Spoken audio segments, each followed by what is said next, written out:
ओम श्री सद्गुरु परमात्मने नमः। प्रातःस्मरणीय विश्ववंदनीय संत सम्राट सद्गुरु कबीर साहब के पवन चरण कमलों में शाये बंदी शाये बंदी शाये बंदी। सरकार प्रभु जी के पवन चरण कमलों में शाये बंदी शाये बंदी शाये बंदी। सद्गुरु माँ के पवन चरण कमलों में शाये बंदी शाये बंदी शाये बंदी। अन संतों भक्तों को भी शाये बंदी शाये बंदी शाये बंदी। सभी श्रोतागण माताओं एवं भक्तिमती सद्गुरु के लाडले प्यारे माताओं एवं बहनों एवं भाइयों, आप सबों को भी हार्दिक शाहेबंदी। इस सत्संग से जुड़ने वाले सभी श्रोतागणों को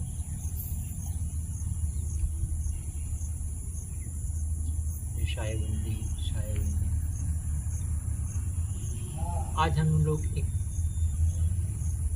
नया स्वाध्याय श्रवण करेंगे।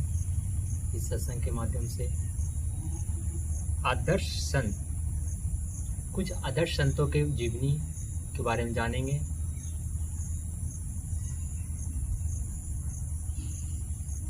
यह गीता प्रेस गोरखपुर से पुस्तक है। ठाकुर सुदर्शन जी का लिखा हुआ है। श्री हरि आदर्श संत,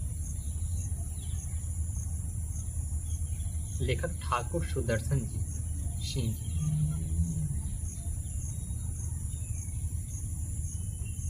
पहला है श्री ज्ञानेश्वर। पहले हम लोग श्री ज्ञानेश्वर साहब जी के बारे में जानेंगे। श्री हरि आदर्श संत श्री ज्ञानेश्वर जी श्री विठल पंत के 3 पुत्र और 1 कन्या थे। उनके नाम थे निवृत्तिनाथ, ज्ञानेश्वर, सोपानदेव और मुक्ताबाई। श्री विठल पंत ने अपने गुरु स्वामी श्री रामानंद जी की आज्ञा से संन्यास लेने के बाद पुनः गृहस्थ धर्म स्वीकार कर लिया था। अतः ब्राह्मणों के आदेश से अपनी पत्नी श्री रुक्मणी बाई के साथ उन्होंने प्रायश्चित करने के लिए प्रयाग त्रिवेणी संगम में देह त्याग कर दिया। उस समय उनके 4 पुत्र बहुत छोटे थे। श्री विठल पंत गृहस्थ होकर भी अत्यंत त्याग का ही जीवन व्यतीत करते थे। उनके देह त्याग के समय उनके घर में कोई संपत्ति नहीं थी। भिक्षा मांगकर ही उनके बालक अपना निर्वाह करते थे। श्री ज्ञानेश्वर का जन्म भाद्र कृष्ण अष्टमी संवत 1332 में अलंदी में हुआ था। उनकी 5 वर्ष की अवस्था में ही उनके माता पिता ने देह त्याग कर दिया। इसके बाद आलंदी के ब्राह्मणों ने कहा, यदि पैठन के विद्वान तुम लोगों को यज्ञोपवीत का अधिकारी मान लेंगे तो हम लोग भी उसे स्वीकार कर लेंगे। ब्राह्मणों की सम्मति मानकर वे 4 बालक पैठन गए। उस समय मुक्ताबाई तो बहुत ही छोटी बालिका थी। पैठन पहुंचने पर वहां के विद्वान ब्राह्मणों की सभा हुई। उन लोगों ने कहा, इन बालकों की शुद्धि केवल भगवान की अन्य भक्ति करने से हो सकती है। ब्राह्मणों ने यज्ञोपवीत का अधिकार नहीं बताया। इससे भी इन लोगों को कोई दुख नहीं हुआ। ब्राह्मणों के निर्णय को इन लोगों ने सहर्ष स्वीकार कर लिया। ये 4 भाई बहन जन्म से ही परम भक्त ज्ञानी और अद्भुत योग सिद्ध थे। श्री ज्ञानेश्वर जी तो योग की जैसी मूर्ति ही थे। कुछ दुष्ट लोग इन बालकों के पीछे पड़कर इन्हें तंग किया करते थे। पैठन में दुष्ट लोगों ने इन पर व्यंग किए और अंत में ज्ञानेश्वर जी से कहा, यदि तुम सब में एक आत्मा देखते हो तो भैंसे से वेद पाठ कराओ। ज्ञानेश्वर जी ने जैसे ही भैंसे के ऊपर हाथ रखा कि उसके मुख से शुद्ध वेद मंत्र निकलने लगे। श्राद्ध के समय जब पैठन के ब्राह्मणों ने इनके यहाँ भोजन करना स्वीकार नहीं किया, तब ज्ञानेश्वर जी ने पितरों को प्रत्यक्ष बुलाकर उन्हें भोजन कराया। इस चमत्कार को देखकर पैठन के ब्राह्मणों ने इन्हें शुद्धि पत्र लिखकर दे दिया। कुछ दिन पैठन रहकर सभी भाइयों के साथ ज्ञानेश्वर जी नेवा से स्थान में आए। इसी स्थान में उन्होंने अपने बड़े भाई श्री निवृत्तिनाथ जी के आदेश से गीता का ज्ञानेश्वरी भाष्य सुनाया। वे अपने बड़े भाई को गुरु मानते थे। ज्ञानेश्वरी सुनाने के समय उनकी अवस्था केवल 15 वर्ष की थी। उसके बाद ज्ञानेश्वरी जी ने अपने सब भाई और बहन मुक्ताबाई के साथ तीर्थ यात्रा प्रारंभ की। इस यात्रा में अनेक प्रसिद्ध संत उनके साथ हो गए। उज्जैन, प्रयाग, काशी, गया, वृंदावन, द्वारिका आदि तीर्थों की यात्रा करके वे फिर पंढरपुर लौट आ गए। समस्त दक्षिण भारत में ज्ञानेश्वर महाराज पूजित होने लगे थे। उस समय के सभी प्रसिद्ध संत उनका बहुत सम्मान करते थे। कुल 21 वर्ष की अवस्था में महर्षि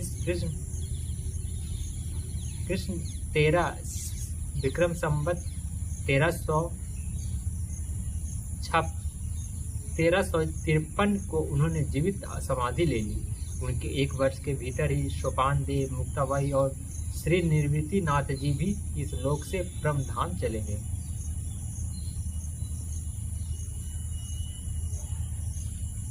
श्री ज्ञानेश्वर जी की शिक्षा। सबसे व्यापक एक समान आत्म रूप से श्री भगवान वही सत्य है, सबका रूप वही एक है, त्रिभुवन का भोग उसे छोड़कर सत्य नहीं है, जग में कोई तत्व नहीं है, नाम रूप में यह संसार देखो सोचो सदा आसार।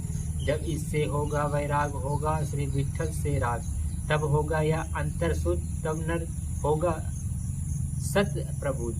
राग द्वेष मोह आदिक चोर, भरे हृदय में लगतम घोर, जगे वहाँ जब ज्ञान प्रकाश तब ये सब पाएंगे नाश। भोगों का हो मन से त्याग, तब प्रभु में होता अनुराग, तब मिलता है पावन ज्ञान, ज्ञान मोक्ष पद शुद्ध महान। श्री नामदेव जी। नरसी ब्राह्मणी नामक स्थान में कार्तिक शुक्ल 11 संवत 1327 को नामदेव जी का जन्म हुआ। इनके पिता का नाम दामा सेठ और माता का नाम गोनाई। परंपरा से यह कुल दर्जी का काम करते थे और श्री विठ्ठल का भक्त थे। नामदेव जी ने जैसे ही अक्षर लिखना सीखा, वे केवल विठ्ठल नाम ही बार बार लिखा करते थे। उनका भगवत प्रेम इतना सच्चा था कि भगवान की मूर्ति के सामने अड़कर बैठ जाते। तुम दूध पियो तो मैं पियाऊंगा। उस 8 वर्ष के बालक के हट के सामने भगवान को प्रकट होकर दूध पीना पड़ता था। 9 वर्ष की अवस्था में श्री नामदेव जी का विवाह हो गया, किंतु इन्होंने गृहस्थी की ओर ध्यान ही नहीं दिया। घर छोड़कर पंढरपुर चले गए और वहीं बस गए। इनकी स्त्री भी वहीं आ गई। नामदेव जी के 4 पुत्र और कन्याएं हुए। इनका परिवार खूब बढ़ गया, किंतु घर में इनकी आसक्ति कभी नहीं हुई। एक तो श्री पंडरीनाथ में ही चित्त लगाए रहते थे। श्री ज्ञानेश्वर महाराज तीर्थ यात्रा के समय नामदेव जी से मिले और अपने साथ चलने का आग्रह किया। नामदेव जी ने कहा, मेरे स्वामी तो श्री विठ्ठल हैं, वे आज्ञा थे तभी मैं जा सकता हूँ। कहते हैं कि स्वयं श्री पंडरंग ने इन्हें ज्ञानेश्वर जी के साथ जाने की आज्ञा दी। श्री पंडुरंग ने इन्हें ज्ञानेश्वर जी के साथ जाने की आज्ञा दी। तीर्थ यात्रा के समय राजपूतों ने के मरुस्थल में पहुंचने पर दोनों को प्यास लगी। बड़ी कठिनाई से एक कुआं मिला, पर उसमें जल नहीं था। ज्ञानेश्वर जी योग सिद्धि से कुएं के तल में प्रवेश कर जल पी आए। उन्होंने नामदेव जी से पूछा, तुम्हारे लिए भी इसी प्रकार जल ला दूं? नामदेव जी ने कहा, मैं दूसरे की सिद्धि से मिला जल कब पीने लग चला हूँ। मुझे जल पिलाना होगा तो विठ्ठल प्रभु पिला देंगे। उसी समय कुआं जल से ऊपर तक भर गया। तब नामदेव जी ने जल पिया। जब ज्ञानेश्वर महाराज ने समाधि ले ली, तब नामदेव जी 40-50 साधुओं के साथ वृंदावन पहुंचे और ब्रज के तीर्थों का दर्शन करते हुए पंजाब चले गए। 18 वर्ष तक वे पंजाब में रहे और घूम घूम कर भगवत भक्ति का प्रचार करते रहे। गुरु ग्रंथ साहिब में नामदेव जी के 60 से अधिक पद मिलते हैं। गुरदासपुर जिले के धोमान ग्राम में उनका बनवाया गुरुद्वारा है। पंजाब में उन्होंने अपनी भक्ति के प्रभाव से कई चमत्कार दिखलाए थे। पीछे वे पंजाब से पंढरपुर लौट आए। 80 वर्ष की अवस्था में सन विक्रम संवत 1407 विक्रम में श्री विठ्ठल मंदिर के महाद्वार की सीढ़ियों पर नामदेव जी ने देह त्याग किया। उनके मराठी और हिंदी पदों का महाराष्ट्र, पंजाब तथा सभी भक्त समुदाय में बड़ा सम्मान है। उनके पदों में भगवत भक्ति का भाव कूट भरा है। साथ ही उनमें ज्ञान तथा सदाचार की उच्च शिक्षा है। श्री नामदेव जी की शिक्षा, विठ्ठल से नाता ही नाता, वही पिता है वे ही माता, परम दयामय करना गार, सबके रक्षक परम उदार, प्रतिपालक निस्दिन निज जन के, वे ही रक्षक जन के प्रण के, उनकी शरण दास निर्द्वंद, स्वयं टूट जाते भव बंध, विठ्ठल लेते स्वयं संभाल, पाप पुण्य जग का जंजाल, निर्भय नित्य सदा उनका जन, बस उनमें ही रखता है मन, गाता उनके दीप चरित्र, जपता उनका नाम पवित्र, रहता मग्न उन्हीं की आस, उनके चरणों में विश्वास, सब तिथियों में ही संतुष्ट, श्री विठ्ठल इच्छा में तुष्ट, पंढरपुर स्वामी है जिसके देखे और भला फिर किसके। श्री एकनाथ जी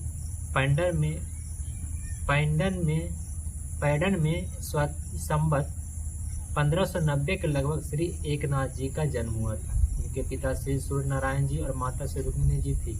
जन्म के कुछ काल बाद ही माता पिता का देहांत हो जाने के कारण इनका पालन पोषण इनके पितामह चक्रपाणि जी ने किया।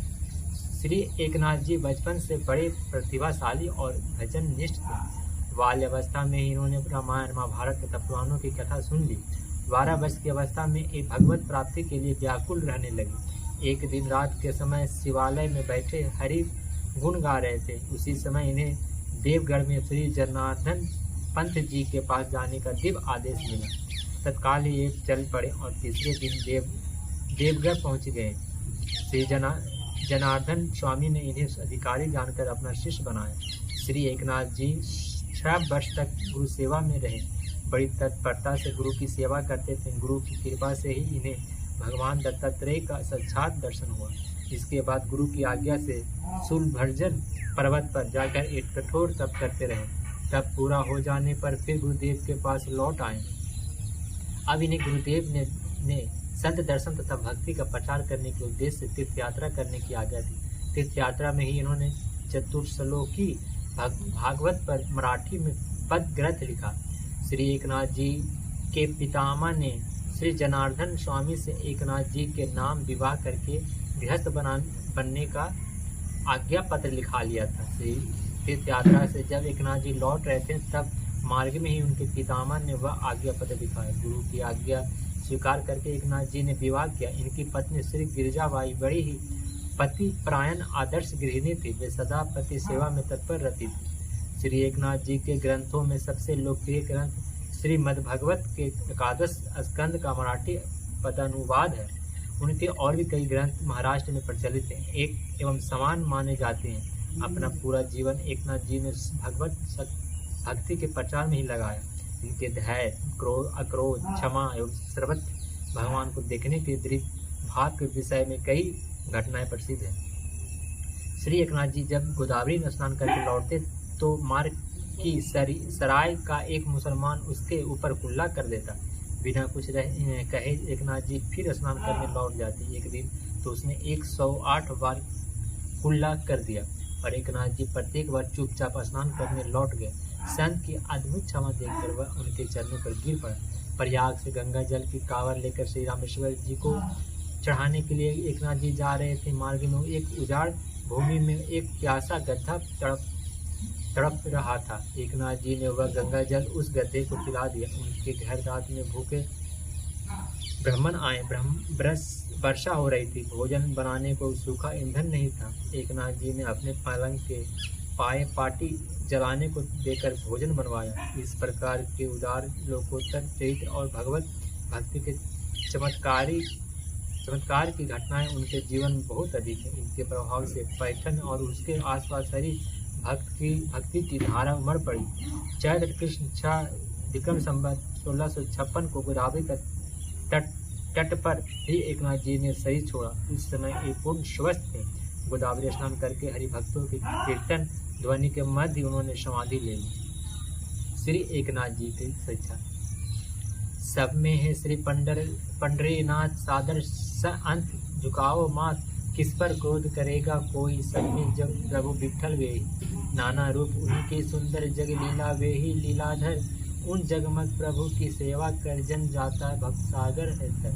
रामकृष्ण हरि जपता नाम करता उन प्रभु के हित काम, अपनी माया ममता त्याग नहीं जगत विषयो मेरा, प्रभु सेवा हित जग के काम, भय करता सा प्रेम निष्काम, मन रखता श्री नंद कुमार परमानंद रूप सुख सान, वह माया से सब दीन पा जगदीश्वर का उस पर प्यार, जग पवित्र उससे है होता, अज्ञानी भव में पड़ रोता।